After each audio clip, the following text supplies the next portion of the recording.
Welcome to podcasts recorded live at the Center for Spiritual Living in Portland, Oregon. We have many programs, classes, and workshops developed just for our online audience. To find out more, go to our website at cslportland.org and look under the Online tab. Our mission is to open hearts, ignite minds, and make a difference. If you'd like to support our center and its video podcasts, you can donate online at cslportland.org/donate. Allow us to become part of your extended spiritual community. Wherever you are on your spiritual journey, you are most welcome at the Center for Spiritual Living.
Thank you to the Friends Band.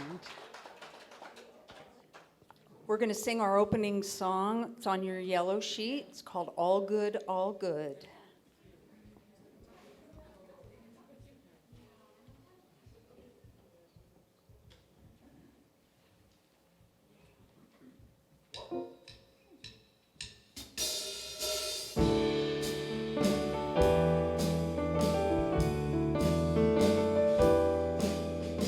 All good, holy, holy. All good, holy, holy. All in my mind, in my heart, in my soul. Let me know all is good, holy, holy.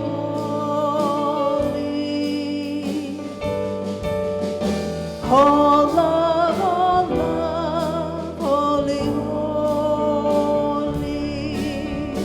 All love, holy, holy. All in my mind, in my heart, in my soul. Let me know all is love, holy, holy.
me know all is God, holy, holy.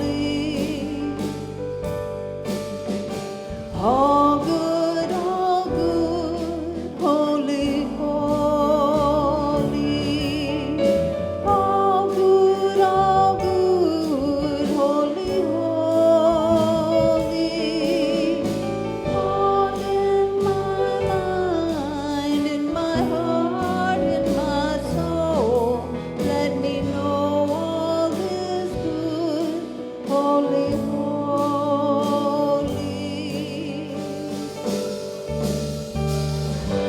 In my mind, in my heart, in my soul, let me know all is good, holy, holy.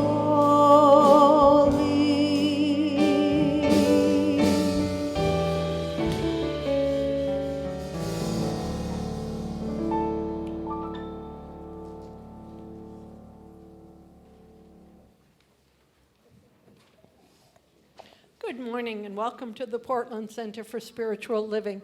We are a science of mind community that teaches spiritual principles to transform your life and make the world a better place. Wherever you are on your spiritual journey, you are welcome here.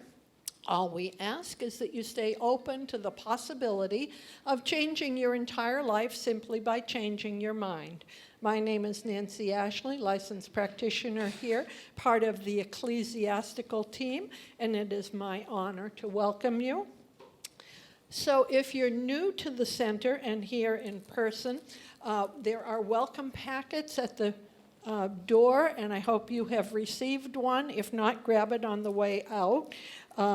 This gives us some information, gives you information about who we are, what we believe, what we stand for, and how we might support you.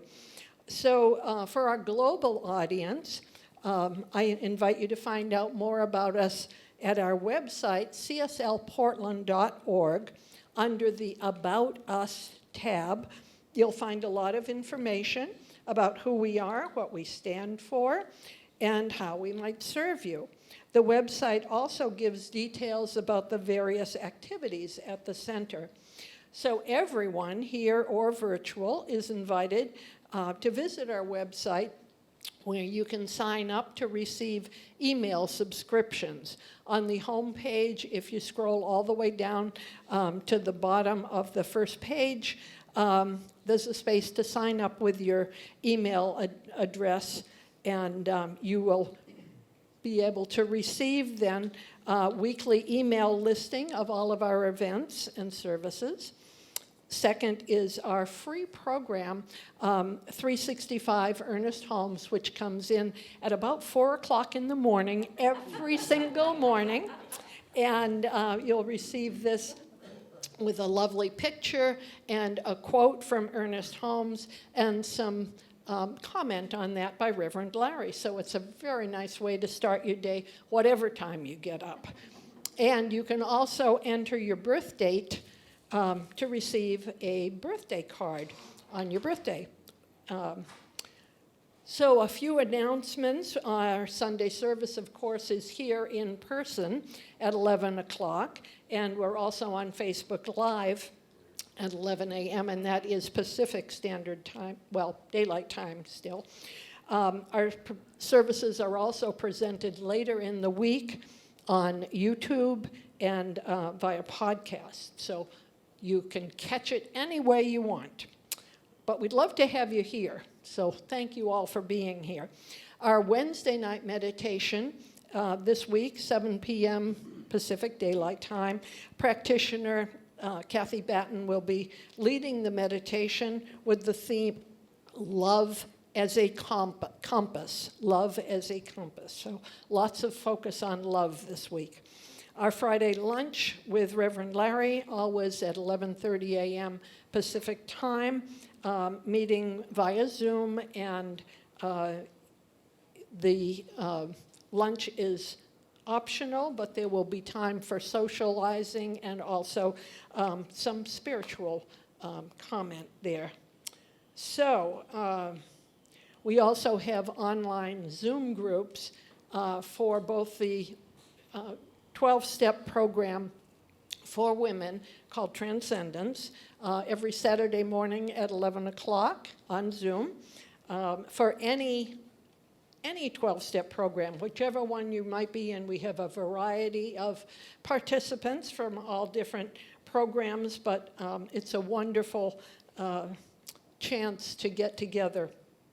We also have our Social Justice Book Club, which meets once a month, and that is also facilitated by myself, and everyone is invited by Zoom, and we would love to have you join us. So we have a variety of spring and summer classes, and I have a paper here somewhere. So you'll notice in your bulletin, in your program, there is the listing of all of the different programs. You can go onto our website, cslportland.org, to get more information and to register for that. And we'd love to have you join us in these. Reverend Larry is going to talk about, ta-da, guess what? I love this costume. It's so fun. You would be surprised how many women love seeing a man in an apron. Or maybe you wouldn't be surprised. Anyway, for many years we hosted what we called our Divine Dining program, a program of congregants basically throwing parties as fundraisers for the center here. And we thought we'd give it a try again this year. And so if you're interested possibly in being a host, this would be your last Sunday to sign up. So there's some materials on the back table there. Please seek out myself or any of our board of directors, and they can explain a little bit more about the way it works. So far, we have a country western howdown and a beekeeping extravaganza, but we would love to have more people interested in throwing a party. You get to decide how big the party is. You get to decide where it is. A lot of people this year are choosing to be outdoors. It can be a picnic, it can be a sit-down dinner party. Whatever you would feel comfortable in throwing would be delightful. The proceeds, of course, are a fundraiser for the center. It's one of the ways that we're hoping to make up some of the money loss that we experienced over the course of the pandemic. So they're great fun, good food. If you're interested in throwing a party, just see me after the service, and I can give you more information. The other thing, though, can I just butt in? As long as I'm up here, can I? Okay, all right. He's the boss. Yeah. Well, I'd like to think maybe that's true, but I'm not so sure that's true. The other thing I wanted to just mention, we got a lovely card for Reverend Marilyn. As you know, last week we had well, I hesitate to say going away. She's physically moving out of town. But of course, she's going to remain our most wonderful education director. But we threw her a party last week anyway to celebrate her move, and she left this beautiful card that I wanted to read for you. She says, the lyrics Up, Up, Away to a Higher Place, which was a song that we'd been doing on Sundays.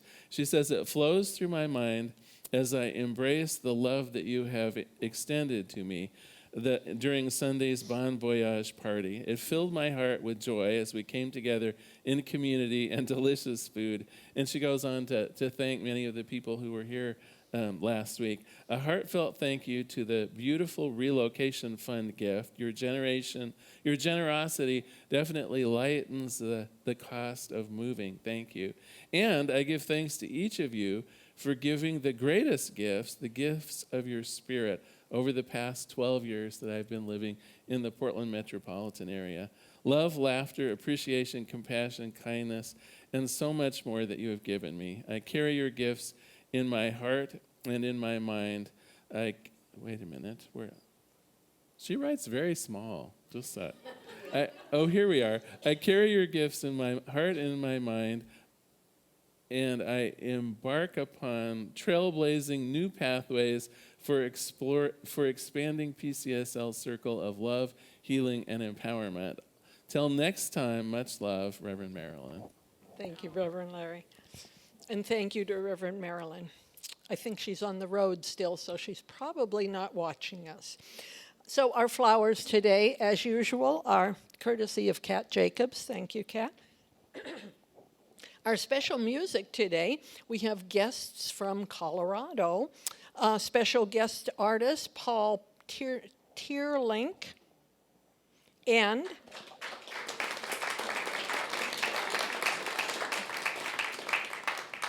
Audrey Guest, whom I'm told is a little bit more shy. And I understand that Paul and Audrey will be doing some of their own music. So thank you, and it's always nice to have a new part of our music team. So let's just sit back and relax, because we know that somewhere between the music, the meditation, and the message is exactly what your heart came to receive.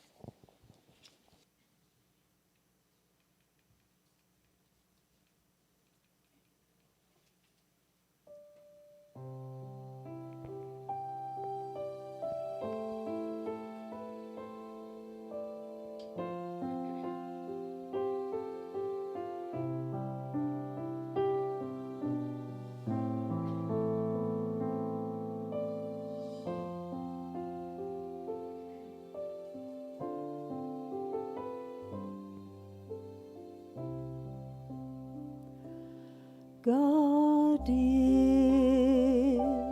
I am, right here, right now, right here, right now. God is, I am. God is, I am, right here, right now, right here, right now. God is, I am. God is, I am, right here, right now, right here, right now. God is, I am.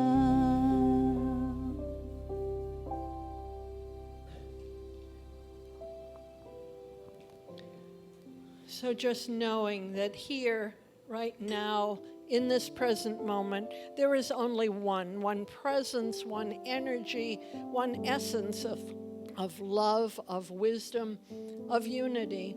And it is everywhere present, all powerful, always here, always in, through, and as every bit of the universe. It is what I call God or spirit, energy, source. There is only one. It is everywhere present. And so knowing that, I know that I am a being of spirit, that I am an expression of the oneness. I am filled with all of the qualities of love, wisdom, peace, joy, abundance, unity, all of these qualities that are present in spirit, in God, are fully present in me. And that means they are present in every person, everywhere. All of us here, everyone in the sound of my voice, is part of that expression of God in this world. And so I know that each one of us has all of the love, all of the wisdom available in us, to us, always. And it is ready for us in any moment. And so I claim and affirm for us today, first, that there is that focus on love, knowing that there is filial love, there is agape love, that is the love of all beings. That we recognize in the unity of God that there is a love flowing through each and every one of us, whether it is recognized or not. And I claim and affirm for us today that we are able to feel that love, to know that each one of us is already loved and loving, that we are able to be expressions of love in our life on a day-to-day basis. And so just giving thanks for knowing this truth, for knowing that each one of us has all of the love of God present in us to feel for ourselves and to express to others, with others. I just give thanks for this, knowing this truth about each one of us. And so I just release my word into the action and activity of the law, knowing that it is already done. The law responds yes to everything that we claim and affirm and truly believe. And so I release it, I let it be, and together we say, and so it is. And I'd like to take just a moment to read a special piece regarding the first Memorial Day. The first Memorial Day was observed by formerly enslaved African Americans at the Washington Race Course in Charleston, South Carolina. The race course had been used as a temporary Confederate prison camp for captured Union soldiers in 1865, as well as a mass grave for Union soldiers who died there. Immediately after the cessation of hostilities, formerly enslaved people exhumed the bodies from the mass grave and reinterred them properly with individual graves. The work was completed in only 10 days. On May 1st, 1865, the Charleston newspaper reported that a crowd of up to 10,000, mainly black residents, including 2,800 children, proceeded to the location for sermons, singing, and a picnic on the grounds, thereby creating the first Memorial Day. They honored all of the combatants in the Civil War, both Union and Confederate. All had fought bravely to serve what they believed to be right and true. The following year, 1866, the date was changed first to May 5th, then to May 30th, the date chosen nationally for a date when no known battles had been fought. Today, we honor all our brave service people who have helped to defend our country, our liberties, and our way of life. Thank you for your service. And so now we'll take just a moment of silence to contemplate our own service, our own gratitude.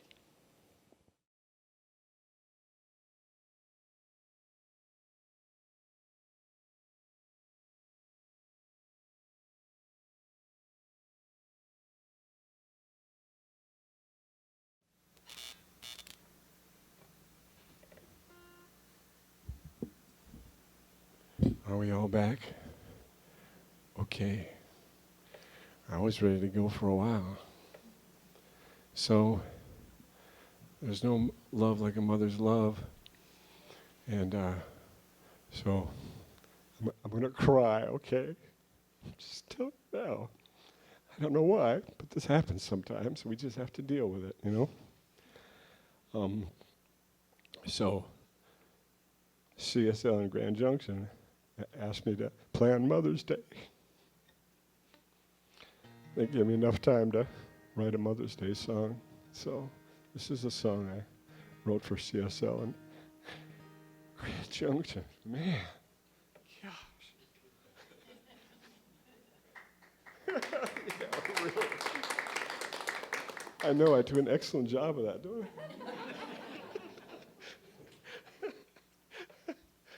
I excel at emotionalism. Okay. Maybe we got that all the way. That'd be good. 1, 2, 3, 4.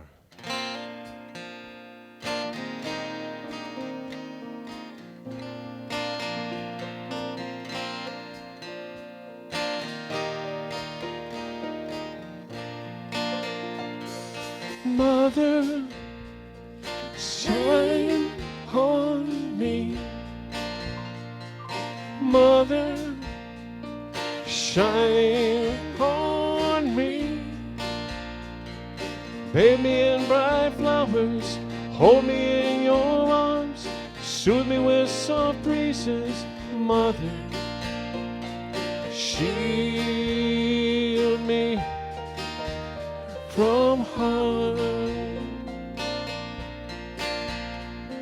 Mother, smile on me. Mother, set me free. Fly me to your mountaintop, forever can be seen.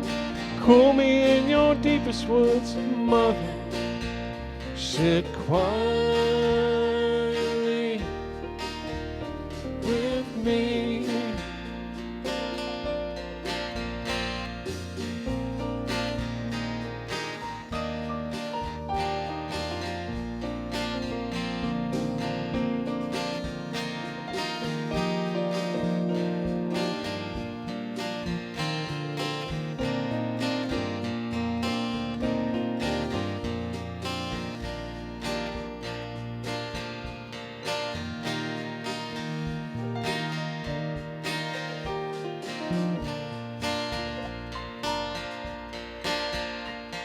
Mother, stay with me.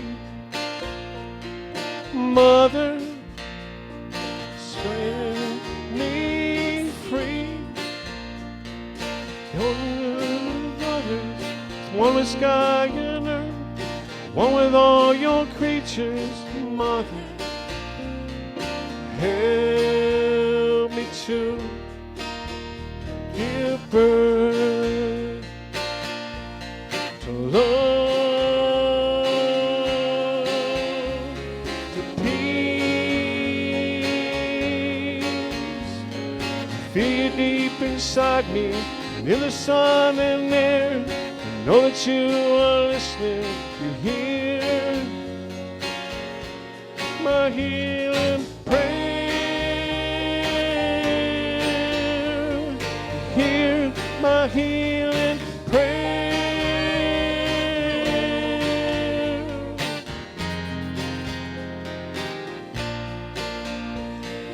Mother, rain on me.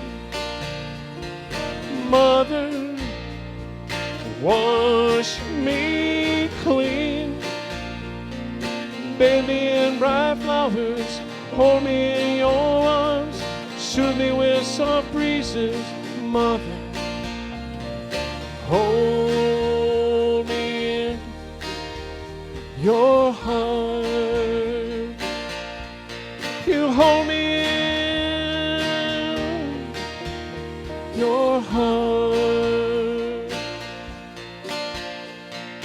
You hold me in your heart.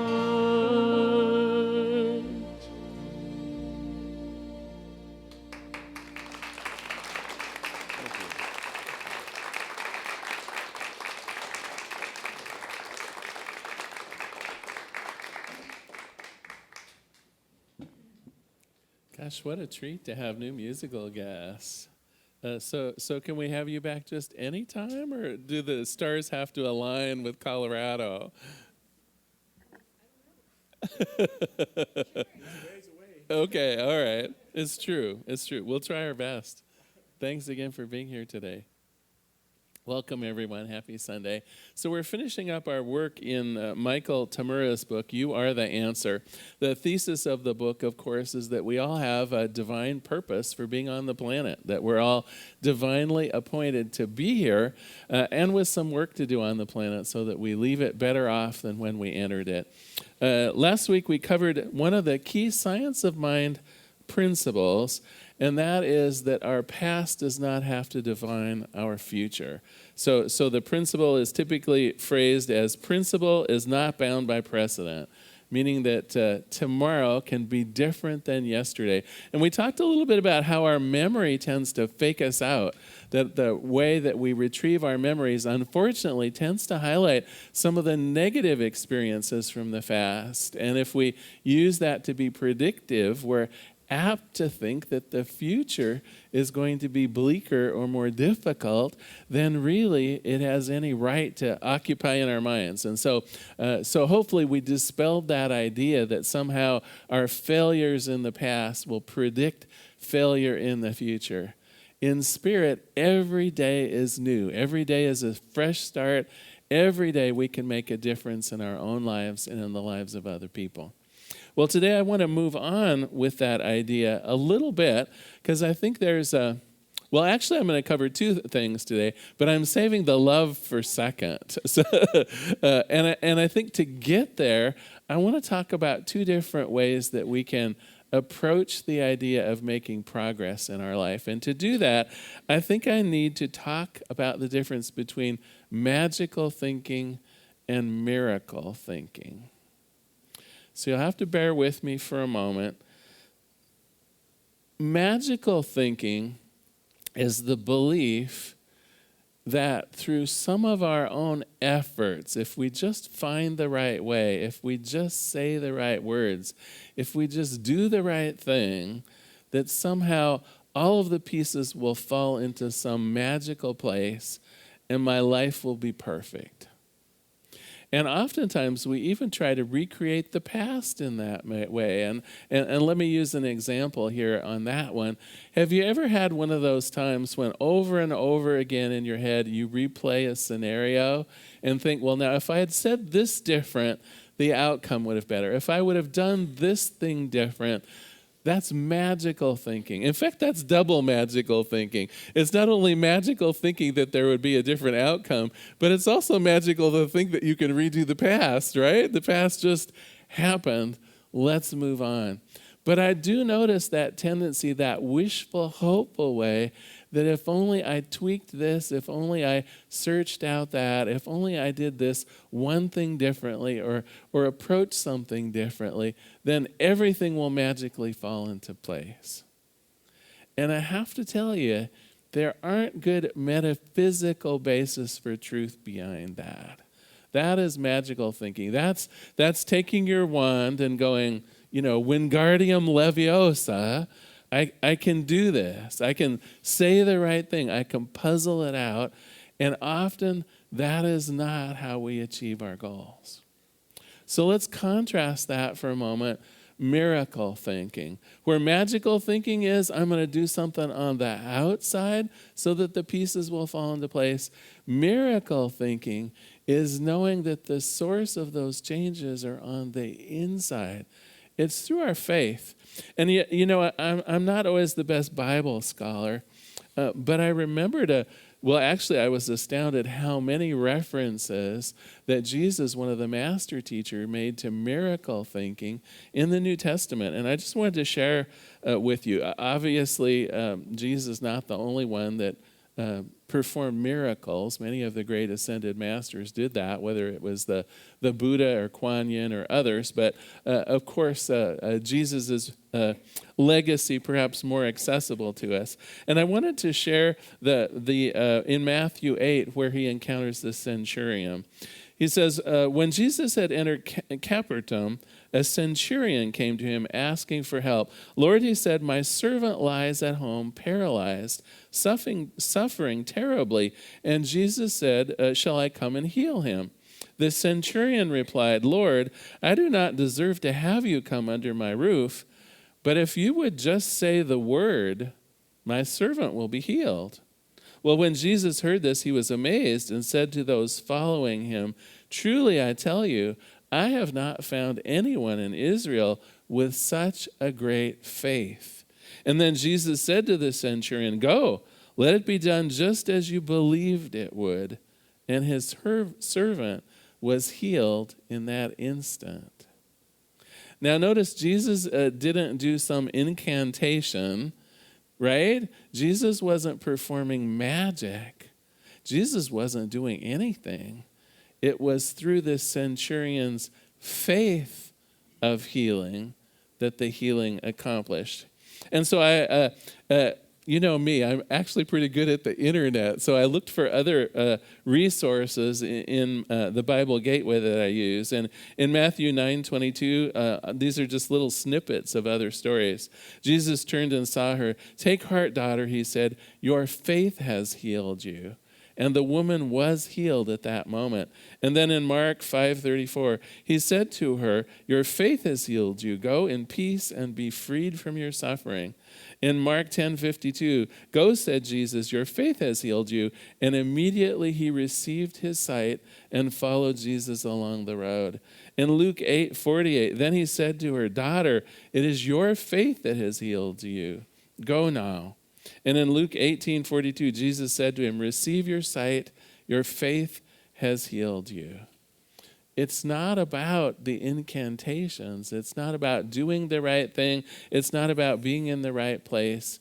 It is through your faith in the truth of wholeness, the truth of love, the truth of peace. When you internalize, when you become the thing that you desire, it is your faith that will heal you. And of course, I managed to find a joke about magical and miracle thinking. Let's try this on for size. So a USDA inspector is driving past a roadside apple stand when he notices the sign, "Apple seeds, guaranteed to make you smarter, $20 per seed." Well, he pulls over and informs the vendor that it is fraud and false advertising to make such absurd claims around magical seeds. "Oh, no, the vendor tells the guy. "It's absolutely not magic. My apples are a very special variety, a scientific miracle, if you will. Buy just one, eat the seed, and you will notice an increase in intelligence that will last at least a week. If not, I promise to refund your $20. "Well, all right," said the inspector, "but I got to tell you, if this doesn't work, I'm shutting this operation down."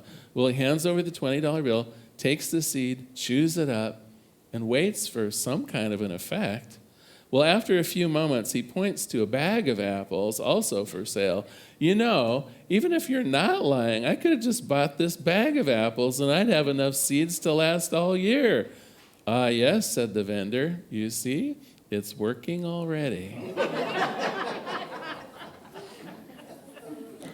And so how do we increase our faith? That's the real question, isn't it? How can we have the faith of the centurion? How can we know that what's going wrong in our lives can be healed? How can we, whether it's inch by inch or whether it's some kind of cosmic revelation, how can we dig deeply into our own heart, into our own mind, and actually begin expecting the miracles? You see, that's what Michael Tamura says here in the book, and I do believe it's true. It's not that God is not willing to perform miracles. It is our own belief in them. One of the reasons I think that the Bible is so filled with instances of miracles is because people believed in them back then. These days, we want scientific proof, right? These days, we want to know how it works. We're not satisfied with the fact that something can be turned around in an instant. We're not up for some sort of miraculous revelation. Instead, we want to know step by step how it works. It's like we're approaching it as though it were magic. I want to know how the trick's done. I want to know how the vanishing cabinet works. I want to know how Wingardium Leviosa can really allow the feather to rise up, right? I'm not content because I think anything that I can't see, anything that I can't touch must be magic. It's not magic. It's faith. And how do we begin building greater faith? Now we get to move into the love part. We build faith through love, through loving ourselves, through trusting ourselves, through being present with an open heart to see the miracles that are all around us today as it is. Who are we, first of all, to decide what a miracle is? Have you thought about that? What actually is a miracle? A miracle is simply a reversal in circumstances. And every single day, people are having reversals of circumstances. What makes one of them a miracle and another one in operation? What makes one a miracle and another one getting a new job that pays better? Do you see what I mean? So often we're used to thinking in terms of a miracle being something that is magical, that we forget there are miracles happening every single day. And we begin noticing them more. We begin seeing them in our lives more when that heart is open, when we're actually looking through the eyes of love. You know, one of the secrets that's pointed out in the book that I just love is the idea of asking what love would do in a particular circumstance. And it's, of course, the spiritual practice and even the homework that I would like to entrust you with this week, if you're willing.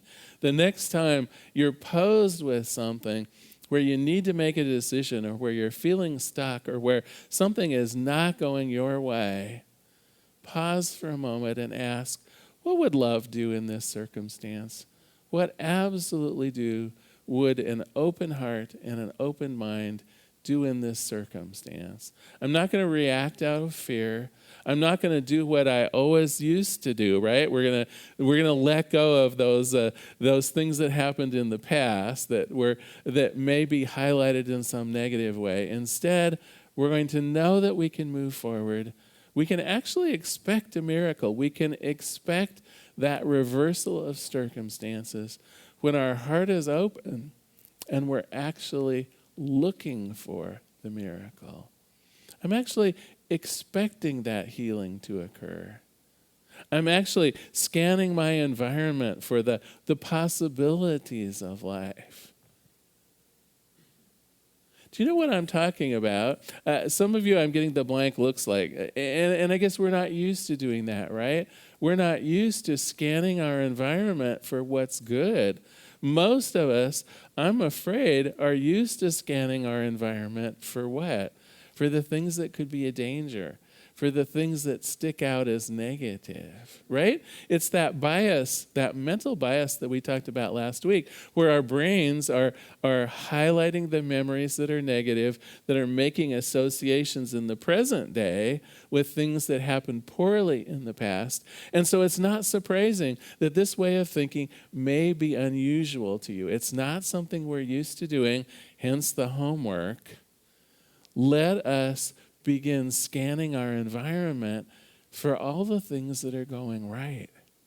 Statistically, about 85 to 95% of all of the actions that you take on a daily basis result in something positive. Do you believe that? It's true. Upwards of 85 and more percent of the actions we take result in something positive. Is that your feeling, though? See, for most of us, we tend to think, oh, no. The things I do as often as not turn out poorly. Even my good deeds often turn out being punished, right? Have you heard that old saying, no good deed goes unpunished? It's the worldview that so often we make mistakes. It's flat out not the truth.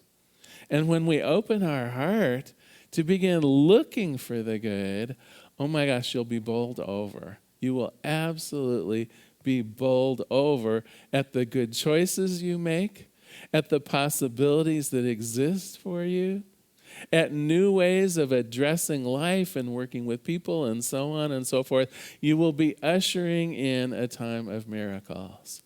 Simply through opening your heart, simply through seeing through the eyes of love. So let me use just a couple more examples of how I see through the eyes of love.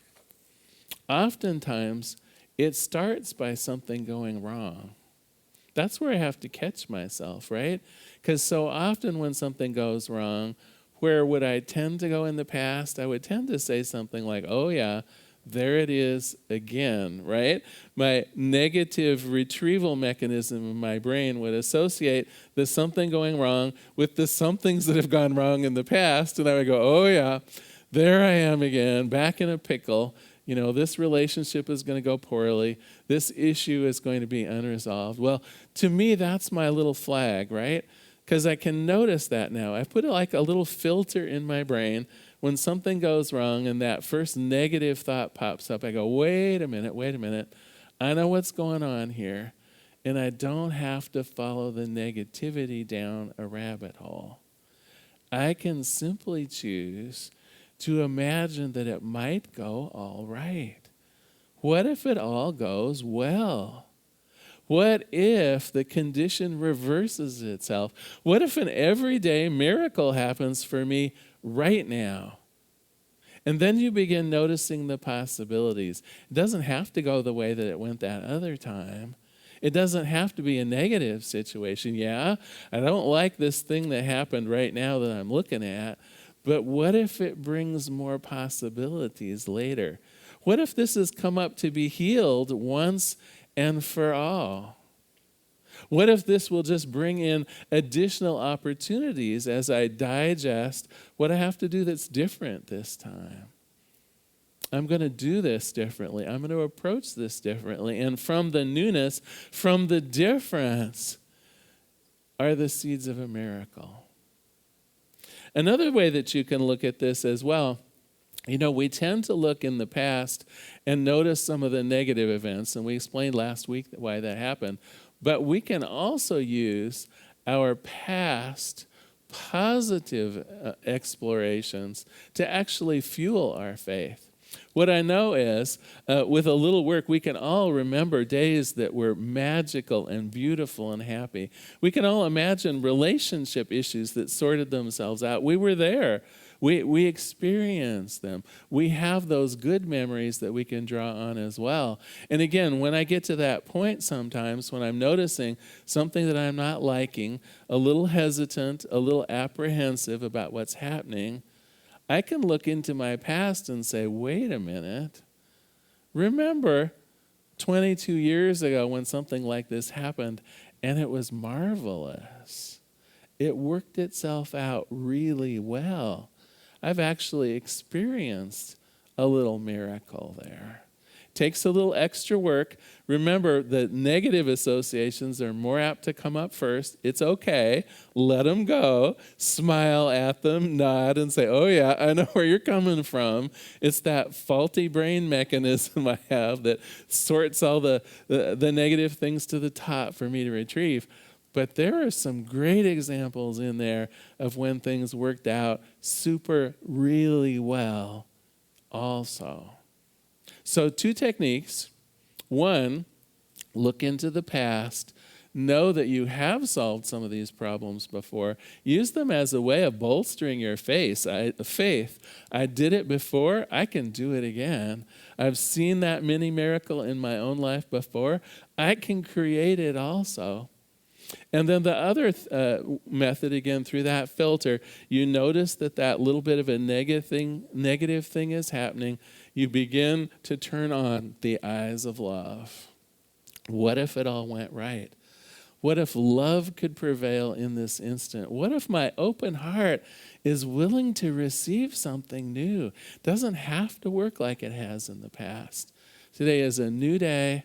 Today I have new energy. Today, love will make the way smooth and sure. So we've talked about a variety of things today. First of all, we talked a little bit about magical thinking and miracle thinking. Magical thinking, not all that useful. That's the wishful hopeful. That's the trying to move things around on the outside, hoping for the best, hoping for magic. Instead, miracle thinking is recognizing that God is here for you always, and the miracle is only dependent upon your faith in it. The miracle is only dependent upon your faith in it. And God doesn't even care whether it's big or small, right? The miracles in the Bible and other sacred texts throughout the world, gosh, it was everything from curing some minor malady to parting the Red Sea, right? It's like God can do it. God is all-powerful. It is only a matter of your faith in it and your ability to see beyond what has happened before and to claim something more positive in the future. And then we also talked about the connection to love. One of the things that scientists have shown is that we cannot change our thinking when we are in distress. I'm going to say that one more time. Scientists have proven that we don't actually change our thinking when we're in distress. When we're in distress, when we're in confusion, when we're being approached in an antagonistic way, scientists have shown that what we do is we dig our heels in. We absolutely dig our heels in. Nope, I'm not changing my mind. I don't like what you're pitching my way. I'm not going to do it. I'm not going to believe it. And it could be anyone. It could be an expert in whatever field it is. You're not going to change your mind if they're in your face. We change our mind. We build our faith when our hearts are open. And so again, as we begin seeing through the eyes of love, what would love do in this circumstance? What would I allow into my heart based on love and newness? That is the basis for miracles. Well, I want to close today with a quote from the book and a prayer. So he says, whenever we choose love, the open divine invitation becomes a divine intervention that transcends the known laws of cause and effect. Grace intercedes. That's the miracle. The simple truth of life is that God wants us all to have all that life has to offer, and for us to fulfill all that is available in life. Love is the question that life continually answers. All that we need to do to enter into that sacred dance with a miracle is to ask to participate and graciously receive the hand that Spirit offers. Let us pray. There is one power, one presence, one life, one joy, one peace, only this one thing. I call it God. I call it Spirit. It goes by many names, but there is only one. And in that one is all good, is all life, are the miracles that we desire, those turnaround of circumstances. They're all available in that power that is God. And on this day, I claim for myself the faith for receiving that good, the faith for turning around those circumstances, the faith in knowing I don't even have to know the answer because the question is love and the answer is love. And in love, all will be made plain. All will be made available. All of the support of the universe will be there for me, for each one of us. And so for this, I give great thanks. I let it be. And together we say, and so it is. Now is our time for a conscious contribution. Thank you. Thank you. Now is our time for conscious contribution. If you'd like to take out your gift or your tithe, for those of you online, you can go to our website at cslportland.org/donate. If you'd like, take your gift and place it over your heart. Just repeat after me. Graciously I give. Graciously I give. From a place of love. Knowing that as I give, so do I richly receive. Would the ushers please begin receiving the gifts?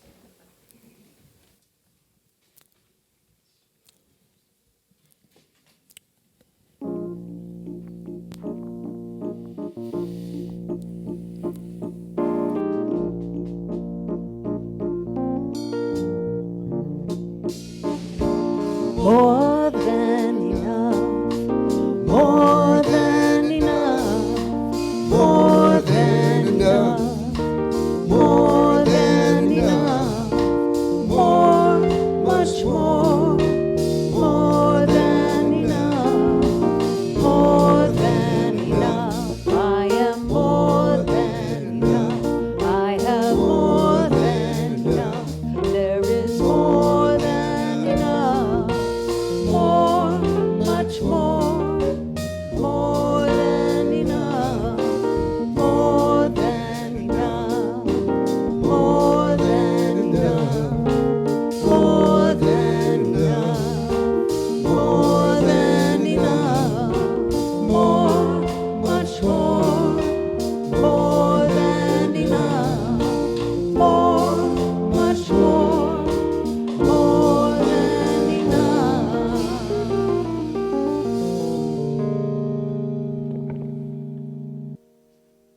So I must say that Reverend Larry and I think similarly.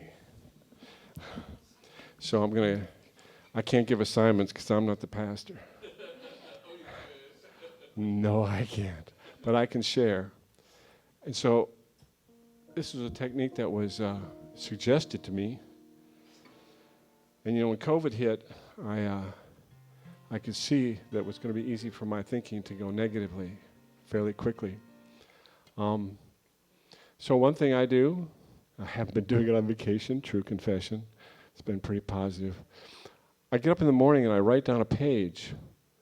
I take a pen in hand, put down the date, and I write down a page of positive aspects of my life. What's going right, what happened great yesterday, what do I anticipate, who do I want to be today, these things. And I write it down because it gives it power, it gives it strength. It has to go all the way down my hand and go back into my brain again because I get to read it off the page.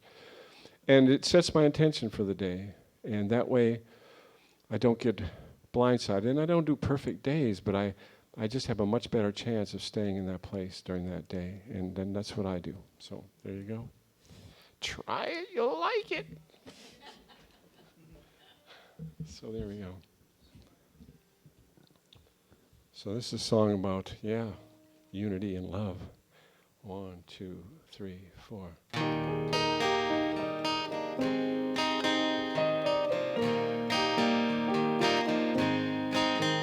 There is turquoise sparkling in the summer sky, and emeralds dancing in a kitten's eyes. I know stardust lays on the moon each cloudy night, and a diamond in your heart is shining now. Oh, so bright, and oh, so shines alone. No heart beats on its own. There's a spark of life within us that connects us to the whole, and a song of joy we're singing as we realize love's our real home. No soul shines alone. There are peaches warm out hanging in the sun, and cherries ripe for picking by someone. I heard hummingbird wings beat a rhythm of love. The wildflowers are singing, we are here for everyone, and no soul sings alone. No heart beats on its own. There's a spark of life within us that connects us at the soul, and a song of joy we're singing as we realize love's our real home. No soul sings alone. The rivers kiss the mountains, and the meadows feed the birds, and your laughter, I am certain, is the sweetest sound I've ever heard. There's a gentle breeze blowing through your hair, and the smell of summer rain fills up the air. I love days we dance in the rain and laugh with no care. And when I look into my heart, you're always dancing there, and no soul sings alone. No heart beats on its own. There's a spark of life within us that connects us at the soul, and a song of joy we're singing as we realize love's our real home. No soul sings alone.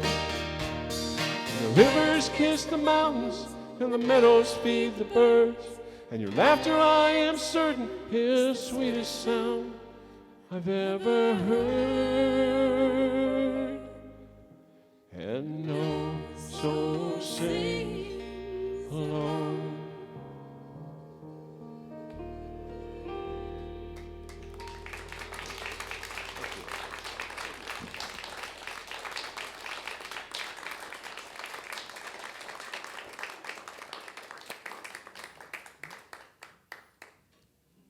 Susan.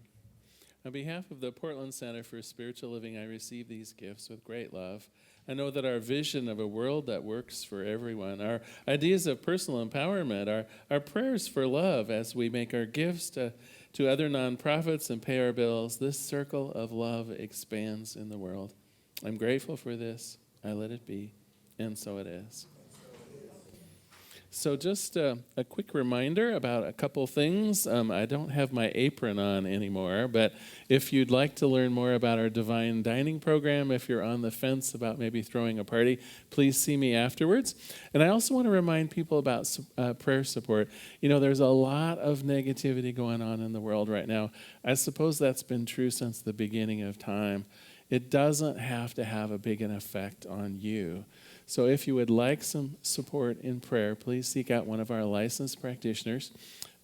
We have prayer request cards on the back table there. Licensed practitioner Nadine Moeller is holding one up. Just fill that out. It's our honor to pray for you throughout the week. For those of you online, you can also fill one out online on our website. The bottom of every one of our web pages is a link to fill out a prayer request. It's auto-magically mailed out to all of our licensed practitioners immediately, and so we do pray for you throughout the week, so please take advantage of that. For now, though, I think it's time for our benediction, and so I'd invite you to stand if you like and just repeat after me. Something wonderful is flowing through me right now. Something wonderful is flowing through me right now. It is this thing called life. It is this thing called life. Life is in my mind. Life is in my mind. Life is in my body. Life is in my body. And life is in my affairs. And life is in my affairs. I know it. I know it. I feel it. I feel it. I expect it.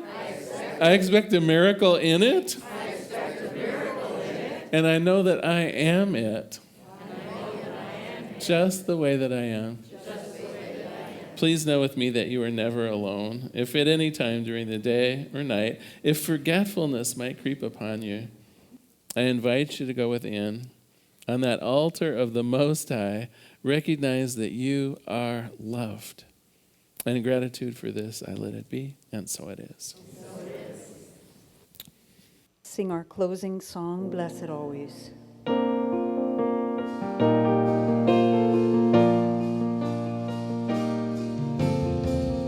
Blessed always, blessed always, for the arms of God surround us. Let our joy be so triumphant that we rest in God and say Amen. Blessed always, blessed always, for the arms of God surround us. Let our joy be so triumphant that we rest in God. Say Amen. Let our joy be so triumphant that we rest in God. Say Amen. Rest in God and say Amen.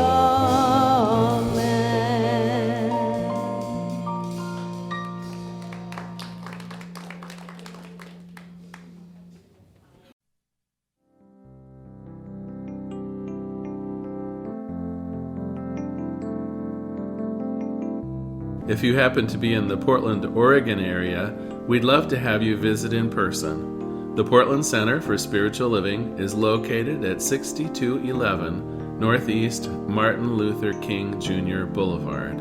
We have inspirational services at 9 a.m. and 11 a.m. every Sunday. We also have many programs, classes, and workshops developed just for our online audience. To find out more, go to our website at cslportland.org and look under the Online tab. We have a variety of content dedicated specifically for our online listeners. Our mission is to open hearts, ignite minds, and make a difference. If you'd like to support our center, you can donate online at cslportland.org/donate. Our website is also the place to learn more about what's going on at the center or to contact us. Allow us to become part of your extended spiritual community. Wherever you are on your spiritual journey, you are most welcome at the Center for Spiritual Living.